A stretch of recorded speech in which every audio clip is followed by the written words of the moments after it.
Good morning, everyone. It is time for another data update. I was not sure if I'd ever have to do one of these again, but now we are in the middle of another outbreak. Some hospitals in some regions of the country are full, and so I got up early on a Saturday morning and put together some data because it's what I like to do. Because I want to cut through all of the spin and back and forth and right versus left and the questions that people have about what is going on.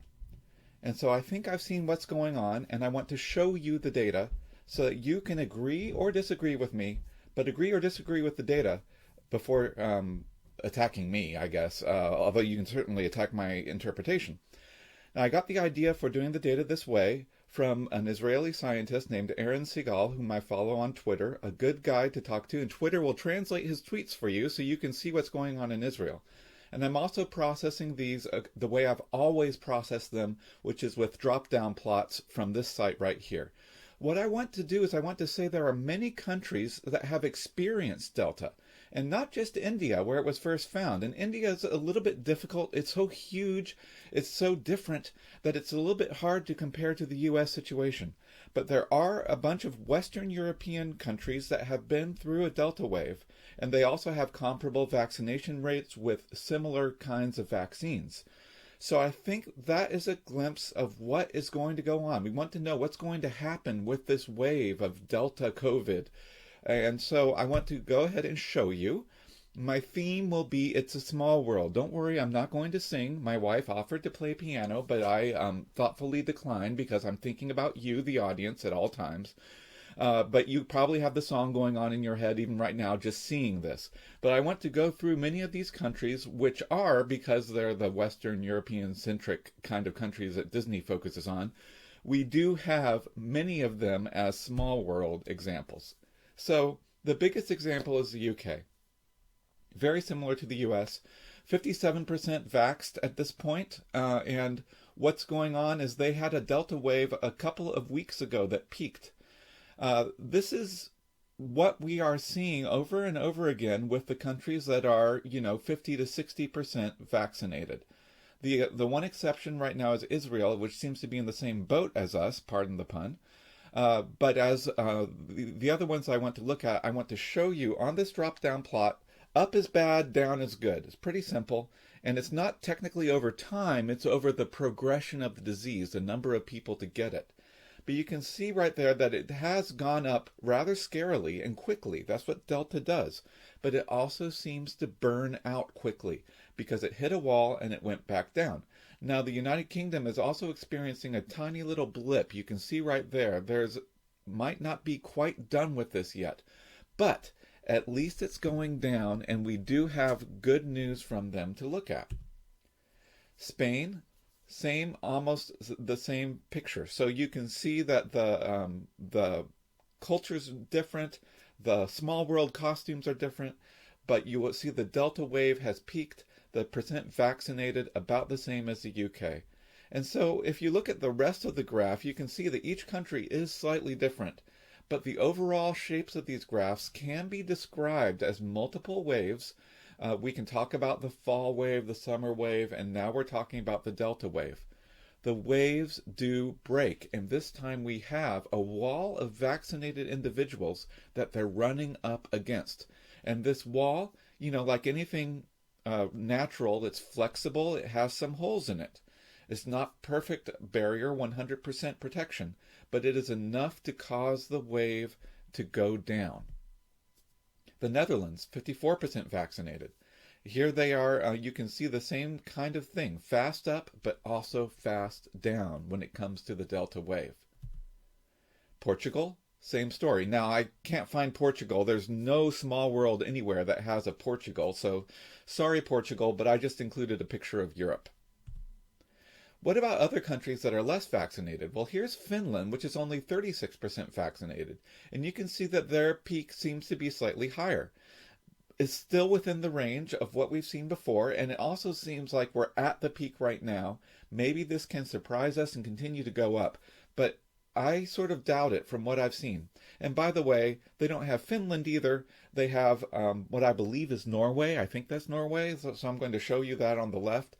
Sorry, Finland people, but at least you have a Monty Python song about Finland. Look it up. I'm not going to sing it if you don't have it.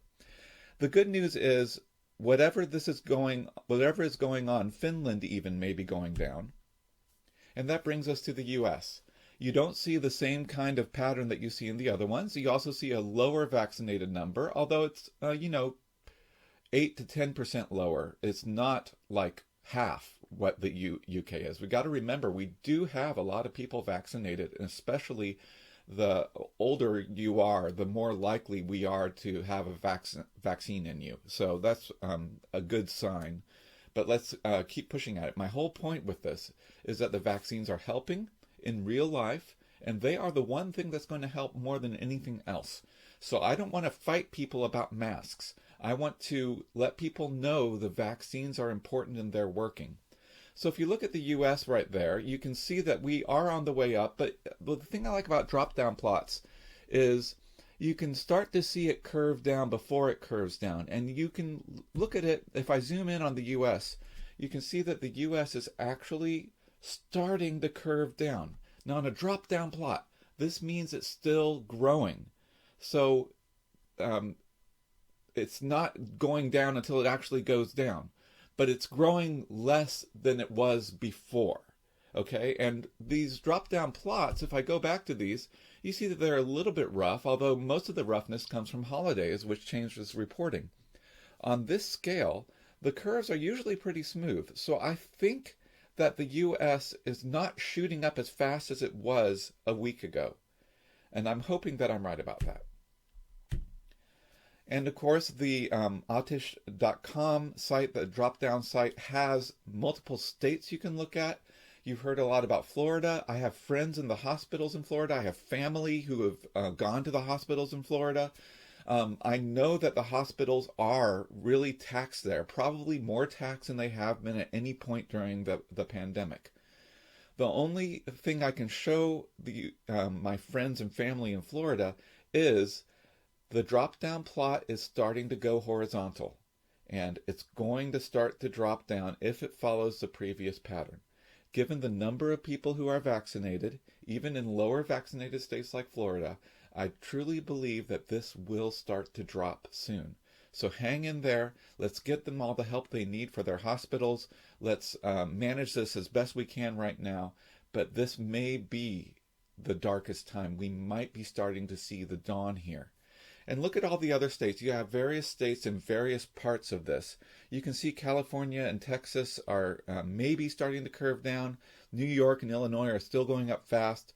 Georgia's starting to go down, and I have to decide for myself. I'm slated to travel to Georgia in a couple of weeks. Should I do that or not? Well, I actually had this decision to make before with Michigan, because they were a weird state. They had a wave back in April when no one else had one. But I decided that the wave was going down based on the drop-down plot, and then it did go down, and I traveled safely, and I got no known infection, and I was able to complete my trip. So I believe the same thing is going to happen with Georgia, although of course I'm going to keep my eye on this to make sure that the drop-down plot keeps saying what this seems to be starting to say. I have a family member who's a nurse in Virginia, other family in Virginia, so I want to look at that. Looks like Virginia is just starting to curve down, but still going up fast. So it looks like things are going to get worse before they get better, but they might be improving ever so slightly already. And here's Michigan. This is showing you the April wave that I saw in Michigan. And basically, I traveled to Michigan at this point right here. And I was looking at this every day to see, well, is it starting to curve down? And I saw it start to curve down right there. And you look what happened. It followed the relatively simple curve of this. You can't predict it with precision, but you can say there is a peak out there, it's going to go down, and even though their vaccination campaign wasn't complete, I trusted that the vaccine would work in real life. It worked out then, and that's why I'm still planning on going to Georgia now. I think that people should look at this and see, again, Michigan's bouncing up again, but again, Michigan has had a different story than other places. And of course, I have to mention Washington. Washington is going up really fast right now. In fact, faster than probably anything else I've zoomed on. The good news is Washington has kept this under control, so our earlier peaks are actually lower proportionately than most other states. That means that this might spike up above, relatively above, those previous peaks.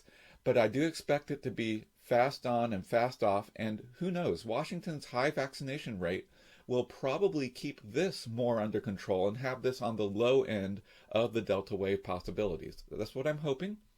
And of course, I want to look at my own county because we have good data not just for cases going up, you can see that right here, but hospitalizations. And compare the two. Hospitalizations are not up as much. They do lag a little, but they should be going up if you compare the previous things. We definitely have an attenuated hospitalization wave. And then look at deaths. Again, these lag. These are going to go up, but they're going up from literally zero. Let me zoom in on that. 0 deaths due to COVID-19 illness. This will go up. It's going to find some cracks in our societal armor. It's going to cause some tragedies and some deaths. But the vaccines are doing their job because this is the biggest thing we want them to do. At the very least, they're keeping people alive. And so I want to say, this is showing up in real time with this Delta wave in the hospitals.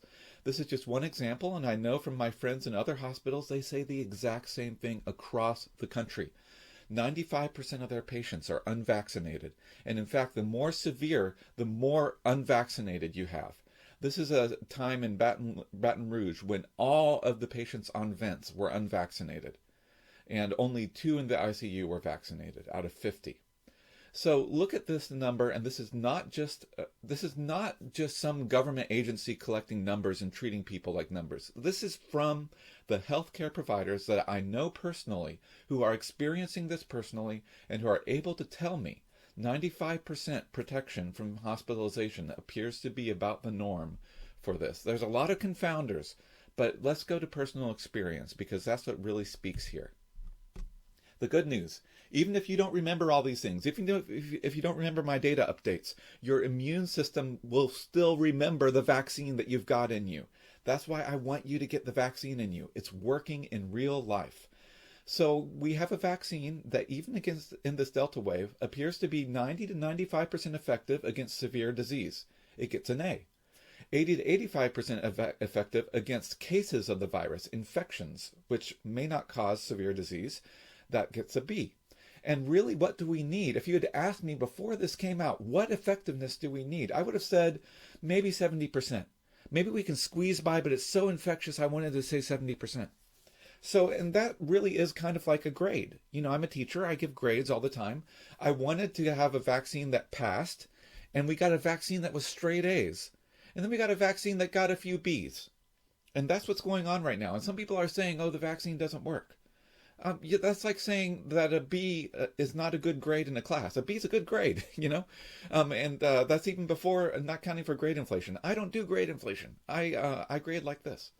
So there's other things that you wonder about data, but I want to keep this talk short. If you've heard that vaccinated people may transmit just as easily, I've got data for that. The vaccine appears to at least have transmission. And that the statement is exaggerated, but all that opens up a little can of worms. I want to get to that in the next video. Also, I'll talk a little bit about long COVID, so check out the next video if you have questions about those.